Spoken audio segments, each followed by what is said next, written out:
ক্ষমতায় যায় না, সে 150 জন লোক মেরা ফেলছে। 91% চাঁদাবাজির জবাব 91% ভোট না দেওয়ার মধ্যে দিয়ে দিতে হবে। যারা 91% ভায়োলেন্স করে, 91% মব করে, যারা 91% প্রতিষ্ঠান দখল করে, যারা 91% খুন করে, তারা এটাকে অ্যাডমিট করে কিনা, this is the big question.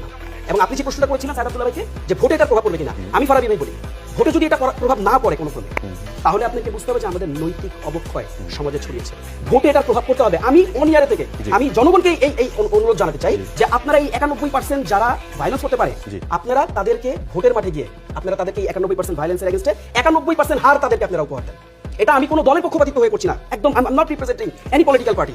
আমি যদি খুব জেনেরিক একটা অবস্থান থেকে আমি বলি, 91% চাঁদাবাজির জবাব 91% ভোট না দেওয়ার মধ্যে দিয়ে দিতে হবে। 91% চাঁদাবাজির জবাব, এই যে 85 কিলিং, আমি যদি এটাকে ধরে নিই বিভিন্নভাবে তথ্য উপাত্ত, it's 150, it's more than 150। Can you imagine that? আপনি একটা দল যেটা ক্ষমতায় যায় না এখন, দে আর নট আপহোল্ডিং পাওয়ার্স, ক্ষমতায় যায় না, সে 150 জন লোক মেরা ফেলছে, তোমারও বলতেছে 85 লোক মারা। এখনো তো তার যে ক্ষমতার যে ভাগবাটোরা, সাইদ আব্দুল্লাহ এটাকে অ্যাডমিট করছে।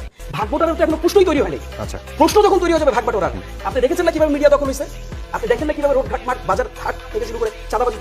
আই ক্যান ইমাজিন যে যখন ক্ষমতায় তারা চলে যাবে, আনফরচুনেটলি যদি চলে যায়, আমি আনফরচুনেটলি খুব পজিটিভ শব্দটা ইউজ করলাম, আনফরচুনেটলি আমি খুব বাংলাদেশটাকে নিয়ে আমি এখন খুব ভয় পাই।